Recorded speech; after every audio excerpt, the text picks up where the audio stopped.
Satyabama Institute of Science and Technology, Chennai and Sriperumbudur. மறைந்த முன்னாள் பிரதமர் இந்திரா காந்தியின் அரசியல் வாழ்க்கை வரலாறு குறித்து எழுத்தாளர் ஸ்ரீநாத் ராகவன் எழுதியுள்ள Indira Gandhi and the years that transformed India என்ற புத்தகம் கவனம் பெற்று வருகிறது.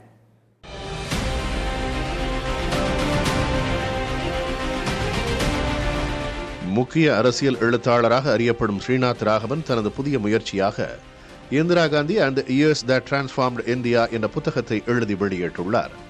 இந்த புத்தகம் 1966 இந்தியாவின் முதல் பெண் பிரதமராக இந்திரா காந்தி பொறுப்பேற்றது முதல் 1984 அவர் படுகொலை செய்யப்பட்டது வரையிலான நிகழ்வுகளை விரிவாக அலசுகிறது.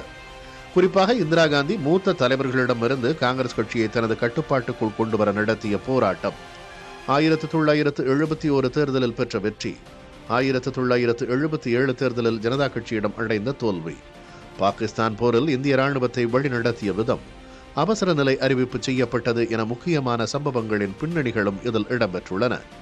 இந்த புத்தகத்தில் இந்திரா காந்தியின் தலைமைத்துவம், அதிரடியான முடிவுகள், மக்களிடம் தனது செல்வாக்கை நிலைநிறுத்திய விதம் உள்ளிட்டவை இந்திய அரசியலில் ஏற்படுத்திய தாக்கம் மற்றும் மாற்றங்களை நூலாசிரியர் Srinath Raghavan ஆவணப்படுத்தியுள்ளார்.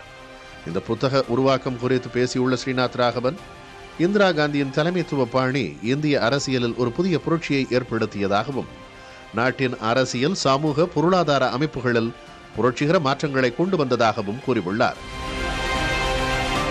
Satyabama Institute of Science and Technology, Chennai and Sriperumbudur.